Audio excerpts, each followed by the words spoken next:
Media ternama Amerika Serikat, Huffington Post, merilis artikel yang menyebut tentang kapal selam drone pembawa senjata kiamat milik Rusia yang tengah dalam proses pengembangan.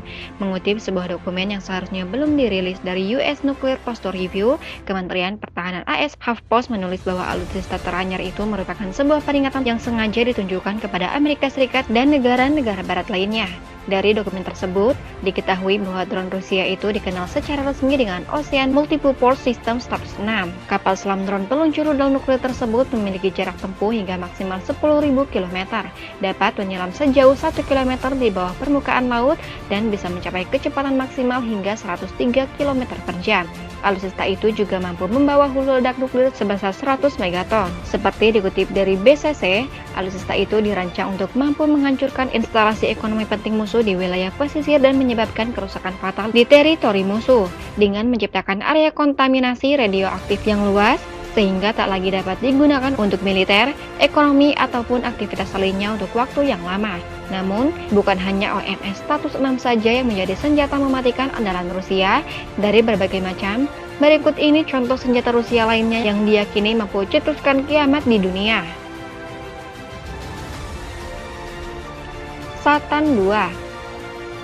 Rusia memiliki senjata nuklir yang bernama RS-28 Sarmat atau Satan, julukan yang diberikan NATO yang digadang-gadang dengan sekali tembakan saja mampu menghapus pantai timur Amerika jika PD-3 meletus. Rusia diyakini juga memiliki 55 senjata yang siaga, namun para ahli mengingatkan cukup hanya dengan 5 diantaranya saja sudah bisa membuat pantai timur Amerika hancur lebur.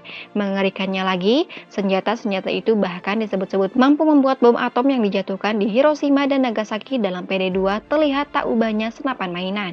Mantan asisten sekretaris Kementerian Keuangan untuk Kebijakan Ekonomi, Paul Craig Roberts, memprediksikan secara gamblang tentang serangan apokaliptik Rusia terhadap Amerika Serikat.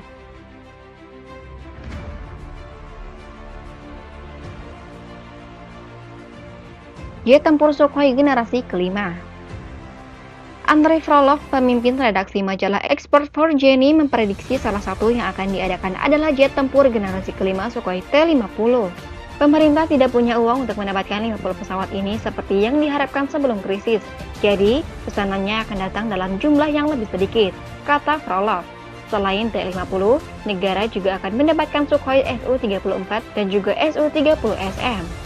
Militer Rusia juga akan memperbarui pengebom strategi Tupolev Tu-160M2 dan pengebom jarak jauh Tu-20M3 menjadi sesuai standar Tu-22M3M. Tsar Bomba. Pada 30 Oktober 1961, Uni Soviet melakukan uji coba peledakan bom paling kuat dan punya tenaga penghancur nomor wahid. Bom itu resminya bernama RDS-220. Namun pihak barat menjulukinya Tsar Bomba, raja atau kaisar dari segala bom. Kekuatannya 53 megaton, setara dengan 10 kali total bom yang meledak pada Perang Dunia Kedua, atau 1.400 kali lebih dahsyat dari gabungan bom atom Hiroshima dan juga Nagasaki. Jika diledakkan di daratan, negara pun bisa hancur karenanya. Senjata berkode VAN-nya itu adalah senjata nuklir paling kuat yang pernah diledakkan. Pada pukul 11.31 waktu setempat, bahkan peledak itu dijatuhkan dari kapal terbang yang langsung bergegas menjauhi lokasi.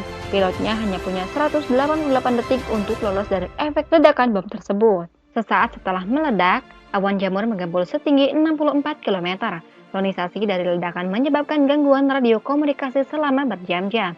Semua bangunan di desa Servani, baik terbuat dari kayu ataupun bata yang terletak pada 55 km dari lokasi uji coba ikut hancur. Getaran dari uji coba bom ini terasa hingga 1000 km dari lokasi peledakan. Badan Seismologi Swedia mengonfirmasi getaran di wilayah mereka berasal dari uji coba bom nuklir Tsar Bomba. Bom juga mengakibatkan getaran kaca dan ada yang pecah hingga radius 900 km, mencapai Norwegia dan juga Finlandia.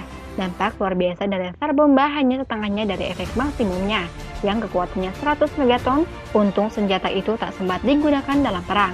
Jika sebaliknya yang terjadi, niscaya yang terjadi adalah bencana. Pemimpin Uni Soviet kala itu mengatakan langkah ini merupakan cara untuk menunjukkan kepada negara barat bahwa Soviet patut menjadi negara adidaya, atau dalam istilah mereka disebut Kuskinamat, demikian seperti dimuat situs Gizmodo. Kapal selam terbang. Ahli mesin Uni Soviet Boris Ushakov mengembangkan sebuah cetak biru untuk pesawat 3 mesin. Guna dari salah satu mesin itu adalah penutup lambung luar kapal, sehingga menyebabkan pesawat tersebut tidak cuma bisa terbang namun juga menyelam. Kapal selam terbang itu juga dilengkapi 2 buah torpedo yang dipersiapkan menjadi senjata ampuh untuk melawan musuh. Proyek ini sempat terhenti pada tahun 1939, namun pada tahun 1943, atas perintah Dinas Rahasia Uni Soviet, proyek ini dilanjutkan. Prototip pertamanya diluncurkan pada 1947. Proyek ambisius tersebut dihentikan bertepatan dengan berakhirnya Perang Dunia I. Saat itu, Soviet beralasan mereka ingin mengembangkan penelitian ke sektor lain. Sekian video kita kali ini. Jika kalian suka, silahkan share sebanyak-banyaknya, like dan juga subscribe channel CGR TV agar mendapatkan video terbaru dari CGR TV. Salam CGR TV.